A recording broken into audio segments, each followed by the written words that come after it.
Good evening. I will be speaking on death penalty today, also known as capital punishment. Somebody else did it too last class. And my main claim is death penalty is an ineffective form of punishment. Advocates for the death penalty would argue that the death penalty is morally correct because it enforces the eye for an eye, tooth for a tooth philosophy. If an innocent life is taken, then it is morally right to remove the guilty life too. This would also provide closure for families who have been subjected to losing a loved one through a violent crime by seeing the criminal receive the death penalty for it.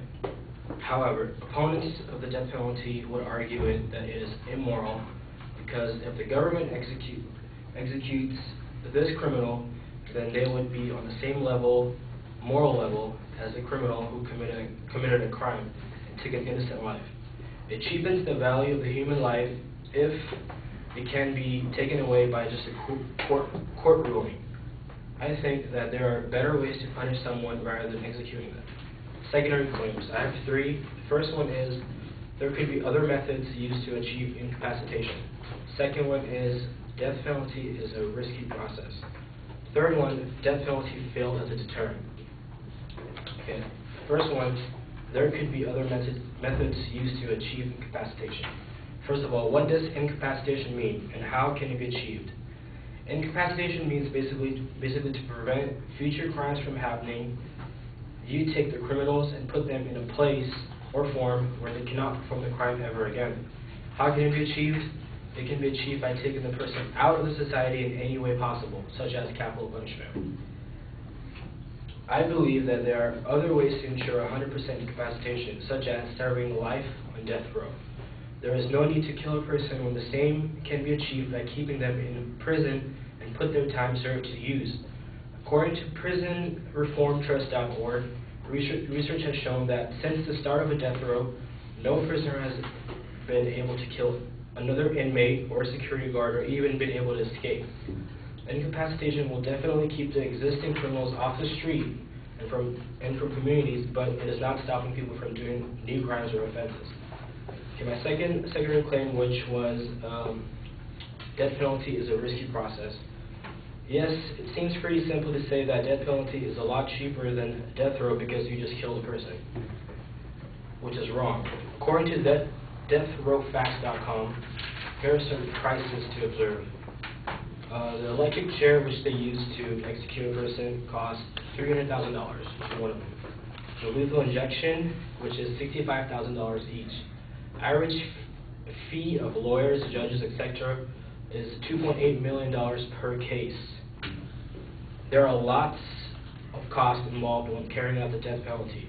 A study released by the Urban Institute discovered that taxpayers in Maryland have helped fund the state's 5 executions since 1978 by paying $37.2 million since the death penalty was reenacted. In Florida, they spent approximately $3.2 million for every execution during 1973 until 1988. California's death penalty, however, exceeds all their costs, costing taxpayers in excess of $114 million per year. The death penalty system is too costly and is wasting the taxpayers' money on something which I think is unproductive and unnecessary. This money could have been put to much better use and invested, such as invested in housing projects, giving relief aids to sufferers of natural disaster, or even being invested in our crashing economy, instead of being spent on the senseless killing of criminals. In my opinion, these criminals have been taking innocent people away from their families, and now they're taking our tax money. As I said before, they should be made to give something back to the community rather than taken from it. Another side to consider is what human cost is involved. What happens to the staff that has to carry out the death penalty? How do they cope, knowing that they have aided in the killing of another human being, even though some places that administer the lethal injection are controlled by machines? The process has to be started by one individual.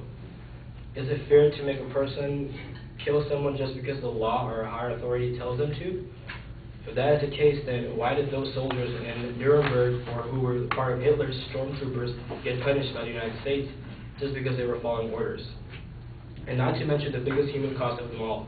What happens to the innocent people convicted on death row? Research done by deathpenaltyinfo.org says between 1973 and 1995, there was 67% of convictions that were overturned, mostly due to inept legal counsel or evidence that has been suppressed by legal authorities. My third and my final secondary claim was death penalty fails to play as a deterrent. A death penalty is not a deterrent in my eyes. Let's say if you committed a crime and you had two doors to pick, one with instant death or one where you stay alive the rest of your life, but you're isolated in an 8x8 room, a wooden bed, a toilet, no windows, no one to talk to, no family, no activities. The only interaction you get is a plate of food from a guard for years and years. Which one would you pick? The first door is an easy way out, but the second door is just torture and would serve as a better deterrent for potential criminals. What about the hitmen who kill for money, the serial killers, and it's not a deterrent for the mentally ill because they don't know what's going on. After researching this topic more in depth, I have began to grow more and more against it. And this is why I think that death penalty is an ineffective way to deal with criminals.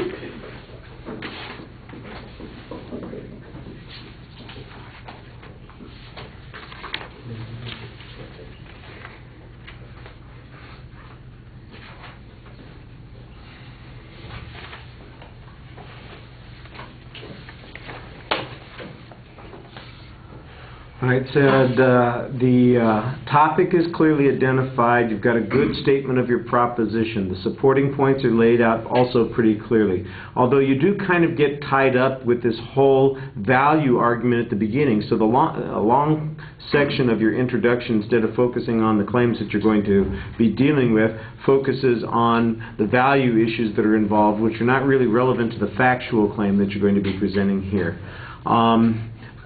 The signposting on those supporting points as you're going through the speech is relatively clear. You've got a couple of hypothetical examples that you're using, especially at the end when you're talking about the deterrence issue there. Statistical information, the strongest part of the argument in terms of statistics was the cost issue, where you've got the breakdown per execution by the various states. I didn't really hear much in the way of expert testimony about the impact of deterrence on the process.